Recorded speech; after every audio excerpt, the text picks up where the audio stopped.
Food security has been a threat to human livelihood for decades, and scientists all over the world are coming up with ways of supplementing food sources.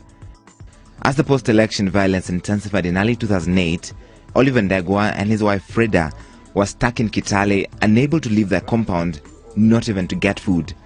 This is when the idea of starting AGROTUNNEL International sprouted.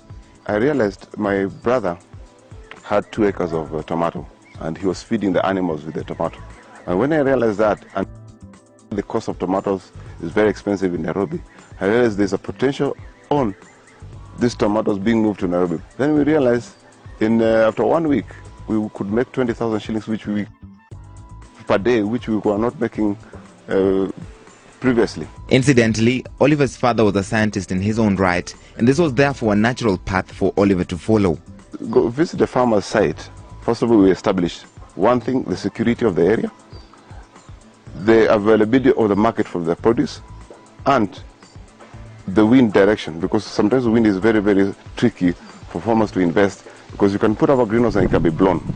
There are a lot of misconceptions about greenhouses, and with many quacks invading the industry, Oliver has had his fair share of challenges and has had to get ahead of his competitors. People don't understand greenhouse effect and greenhouse farming. So you find the consumer in the market, when you're going to supply the produce from the greenhouse, they always associate it with a lot of chemicals. While in a greenhouse, you're not using a lot of chemicals because the area is protected, and you're using only foliar fertilizer. You're not using pesticides and these kind of things. You only use them when there's need. The business supports his family very well, and he has managed to customize not only the services. He charges between 50,000 to 900,000 shillings depending on the need of each project. The greenhouses have taken root and are here to stay, and Oliver is working with the times and is already making plans for the future of his company. Have greenhouses all over the world, all over Africa, because we have seen there's a problem in Sudan, Somalia, Mozambique, Zambia, Congo. Those countries, they need a lot of food, and the price of a tomato there, it's crazy.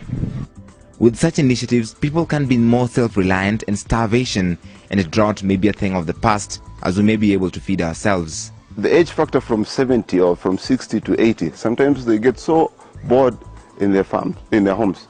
So I would like them to have very small greenhouses, 50,000, so that they can keep themselves busy, have healthy food, and live longer to 100.